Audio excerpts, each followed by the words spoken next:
آیت کے حوالے سے سوال پوچھا گیا ہے کہ قیامت کے دن گمراہ کرنے والے اور گمراہ ہونے والے ایک دوسرے پر کیوں الزام ڈالیں گے؟ قیامت جب قائم ہو جائے گی تو مجرمین عذابات کا مشاہدہ کر لیں گے اور پھر اس وقت ان سے کوئی بات بن نہ پڑے گی، ایک دوسرے پر بات ڈالیں گے اور عذاب سے بچنے کی کوشش کریں گے۔ اللہ تعالیٰ کے ہاں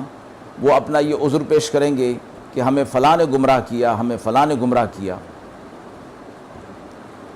تو وہ پھر ایک دوسرے پر الزام اس معنی میں ڈالیں گے کہ ہمارے جو بڑے تھے یہ لوگ ہمیں برائی کی طرف چلاتے تھے، یہ خود بھی برے راستے پر چلتے تھے اور ہمیں بھی برائی کے راستے پر چلاتے تھے، تو وہ اللہ سے کہیں گے کہ اللہ ان کو دگنا عذاب عطا فرما، خود بھی گمراہ ہوئے، ہمیں بھی گمراہ کیے، اور پھر اپنا عذر اللہ کے حضور پیش کریں گے کہ شاید ہماری خلاصی ہو جائے اور ہم عذاب سے بچ جائیں۔ تو ہر شخص ایک دوسرے پر الزام دے گا مگر دل میں اپنا قصور بھی سمجھ رہا ہوگا۔ وہ جو جنہوں نے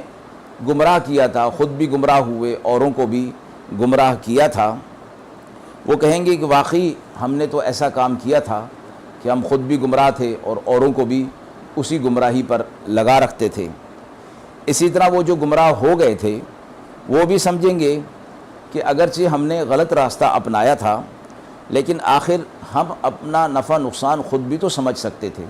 اگر ہمیں کوئی گمراہی کی طرف لے جا رہا تھا تو ہم اپنا نفع نقصان خود سمجھ لیتے اور اس گمراہی کی طرف نہ جاتے، یہ قصور تو ہمارا ہی ہے بلکہ زیادہ ہی قصور ہمارا ہے،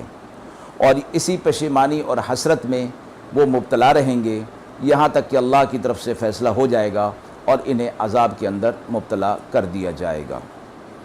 وآخر دعوانا ان الحمد للہ رب العالمین۔